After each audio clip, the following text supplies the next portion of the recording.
Hello mga kabahay, gusto niyo ba magkaroon ng bahay na may malaking space sa gilid at saka walang down payment? Yes, tama po kayong narinig, walang down payment at may malaking space pa sa gilid for your parking. So sa today's video po natin, ipapakita ko sa inyo ang bagong project dito sa Naik, Cavite, ang Pagsibol Village Southwest or Phase 5. So dito sa Pagsibol Village po, duplex ang bahay, meaning dalawang end unit na magkadikit at nag-share ng isang firewall. So itong bahay na to ay may dalawang floor, so ground floor and second floor, and fully painted na yung exterior part nito. Sa loob naman, semi-complete ang turnover, meaning wala pang tiles and wala pang room partitions, pero meron naman tayong paint sa wall, sa interior wall, and yung ating mga windows dito po ay sliding windows na. Now for our kitchen area, ganito na rin po yung turnover niya. Nakatiles na rin yung kitchen sink. And wala nga lang tayong ceiling sa kitchen area. Siyempre, depende kasi sa inyo yung paano nyo napapagandahin. We also have one toilet and bath in the ground floor. And nakatiles na rin po ito, complete with bathroom fixtures. Wala lang tayong ceiling din. Naka-owning window ang ating toilet and bath for ventilation. Now, let's go to the parking space area. Ito po yung nasa side ng bahay.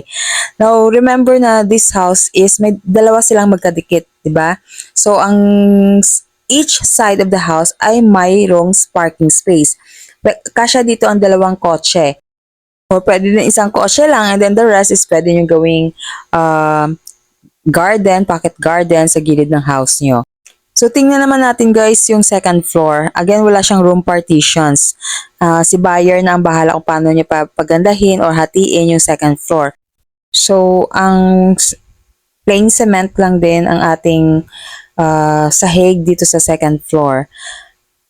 Ang mga windows natin po is sliding windows na rin. Wala tayong ceiling dito upon turnover. And it has a provision for 2 to 3 bedrooms. So, pwede pang mas madami. Remember, meron tayong space sa gilid na pwede nyo pang ipasara para gawing balcony or additional rooms, no? For your family. Now, silipin natin. Tingnan nyo guys. Oh. Diba? Lapad-lapad pa niyan.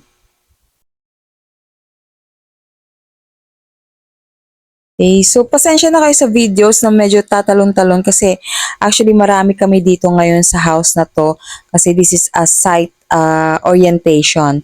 So, kailangan ko lang i-cut yung mga maraming tao sa video. So, after namin nakita yung model house, nagpunta naman kami sa isa sa mga village na occupied na or may community now.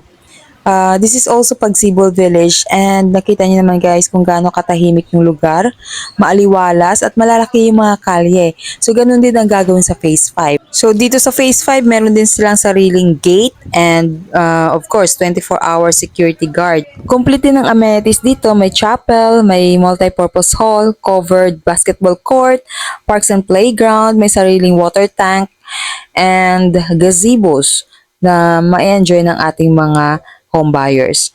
Ang total contract price natin ngayon as of August 2023 is nasa 1.5 million. And what's good news is walang down payment or equity. So the moment na mag-reserve kayo, 10,000 pesos lang ang i-cash out natin para sa processing fee of water and Meralco.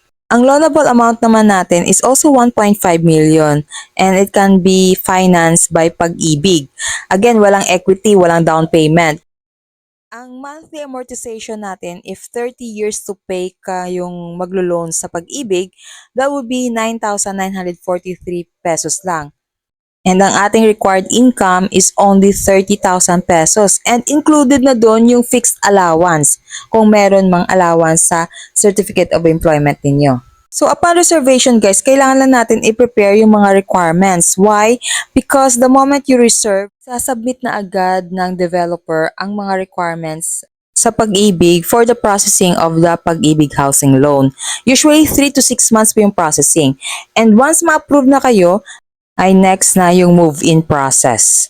Wherein, Ibibigay na sa inyo ng developer yung susi para makalipat na kayo sa sariling bahay ninyo. Ganda din ang location nito, very accessible sa mga transportation.